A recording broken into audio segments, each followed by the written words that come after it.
ദൈവനാമത്തിന് മഹത്വമുണ്ടായിരിക്കട്ടെ. ഈ പ്രഭാതത്തിൽ നമുക്ക് നമ്മെ തന്നെ താഴ്ത്തി ദൈവകരങ്ങളിലേക്ക് സമർപ്പിക്കാം.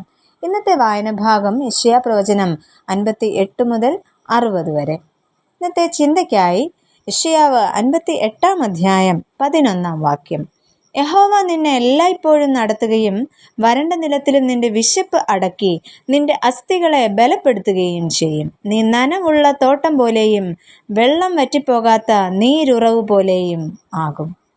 ബാബിലോണിയൻ പ്രവാസത്തിൽ നിന്നും മടങ്ങി വന്ന് ജീവിതം ആരംഭിച്ച യഹൂദ ജന സമൂഹത്തോടാണ് പ്രവാചകൻ ഇവിടെ സംസാരിക്കുന്നത്. അവരുടെ വ്യക്തി ജീവിതത്തിലും സാമൂഹിക ജീവിതത്തിലും സംഭവിച്ചു കൊണ്ടിരിക്കുന്ന താളപ്പിഴകളും അപജയങ്ങളുമാണ് അവരുടെ ജീവിതത്തിലെ ഈ പ്രതിസന്ധികൾക്കും പരാജയങ്ങൾക്കും കാരണമായി തീരുന്നതെന്ന് പ്രവാചകൻ അവരോട് അറിയിക്കുകയാണ് ഇവിടെ ചെയ്യുന്നത്. ഈ അവസരത്തിൽ ദൈവത്തിൻ്റെ അരുളപ്പാട് അഥവാ ദൈവം ഈ ജനത്തെക്കുറിച്ച് എന്താണ് ആഗ്രഹിക്കുന്നത് അല്ലെങ്കിൽ പ്രതീക്ഷിക്കുന്നത് എന്നാണ് ഇവിടെ പ്രവാചകൻ അവരോട് പറയുന്നത്. അതിനെക്കുറിച്ചാണ് നമ്മൾ 2 കാര്യങ്ങൾ ചിന്തിക്കുന്നത്. ഒന്നാമതായിട്ട് സാമൂഹിക ജീവിതത്തെ പുനഃക്രമീകരിക്കുക. ദൈവഹിതപ്രകാരം തങ്ങളുടെ ജീവിതങ്ങളെ ക്രമീകരിക്കുമ്പോൾ അവർക്കുണ്ടാകുവാനായിട്ട് പോകുന്ന സന്തോഷകരമായ ജീവിത അവസ്ഥയെക്കുറിച്ച് ഇവിടെ പ്രവാചകൻ വിവരിക്കുന്നു. എന്നാൽ അതോടൊപ്പം അവരുടെ ജീവിതത്തിൽ ആകമാനം ചില മാറ്റങ്ങൾ വരുത്തേണ്ടതായിട്ടുണ്ട്. അത് 58 അധ്യായം 9 വാക്യത്തിൽ നമുക്ക് അതിനെക്കുറിച്ച് കാണുവാൻ കഴിയും. യഹോവ ഉത്തരമരുളും, നീ നിലവിളിക്കും, ഞാൻ വരുന്നു എന്ന് അവൻ അരുളി ചെയ്യും. നുകവും വിരൽ ചൂണ്ടുന്നതും വഷളത്തരം സംസാരിക്കുന്നതുമായ ദൈവം ഉണ്ടാക്കിയെടുത്ത ഉടമ്പടിയിൽ നിന്നും പിന്നോക്കം പോയവരാണ് ഈ ജനത. അതിനാൽ തന്നെ അതിന്റെ തകർച്ചയും വേദനയും ദുരന്തവും എല്ലാം അവർ അനുഭവിക്കുന്നു. തങ്ങൾ നഷ്ടപ്പെടുത്തിയ ആ ഉടമ്പടിയുടെ പൂർത്തീകരണത്തിനായിട്ടാണ് ഇവിടെ ദൈവം അവരെ ക്ഷണിക്കുന്നത്. രണ്ടാമതായിട്ട് പാപമോചനവും ആന്തരിക സൗഖ്യവും നൽകുവാനായി ക്ഷണിക്കുന്നു.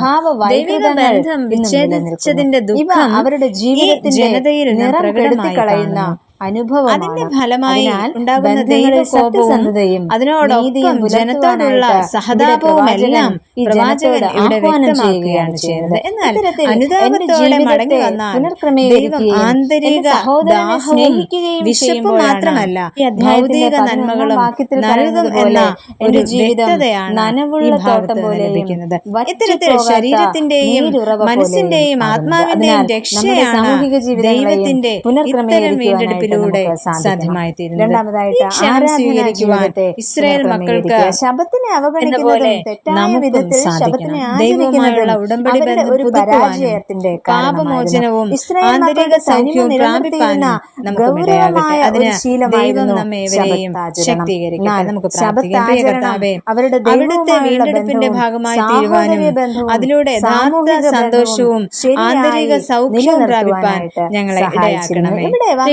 തുടർന്നുള്ള ഞങ്ങളുടെ ജീവിതം അങ്ങയുമായുള്ള ഉടമ്പടി ബന്ധത്തിൽ ഞങ്ങൾ ഏവരെയും ആരാധനാ ജീവിതത്തെ ഗൗരവമായിട്ട് തയ്യാറായാൽ ദൈവം ഉന്നതങ്ങളിൽ വാഹനമേറ്റി ഓടിക്കുമാറാക്കുകയും ഉന്നതമായ പൈതൃകം കൊണ്ട് നമ്മെ നിറയ്ക്കുകയും ചെയ്യും. എന്നാൽ പ്രവാചകൻ ഇന്ന് നമ്മോടും പുനഃക്രമീകരണത്തിനായി ആഹ്വാനം ചെയ്യുകയാണ് ചെയ്യുന്നത്. അങ്ങനെയെങ്കിൽ നമുക്കും നനവുള്ള തോട്ടം പോലെയും വറ്റിപ്പോകാത്ത നീരുറവയും ആയി മറ്റുള്ളവർക്ക് പ്രയോജനകരമാകുവാൻ നമ്മെ തന്നെ ദൈവകരങ്ങളിലേക്ക് ഏൽപ്പിച്ചു കൊടുക്കാം. നമുക്ക് പ്രാർത്ഥിക്കാം. പ്രിയ കർത്താവേ, ഞങ്ങളെയും അവിടുന്ന് രൂപാന്തരപ്പെടുത്തണമേ. ഞങ്ങളുടെ സാഹോദര്യ ബന്ധം കറപുരളാത്ത വിധത്തിൽ സൂക്ഷിപ്പാനായിട്ട് ഞങ്ങളെ ഇടയാക്കണമേ. ഞങ്ങളുടെ തനിമയാർന്ന സംസ്കാരങ്ങളും പൈതൃകങ്ങളും കാത്തു സൂക്ഷിപ്പാനുള്ള പക്വതയും ഞങ്ങൾക്ക് നൽകണമേ. ആമേൻ.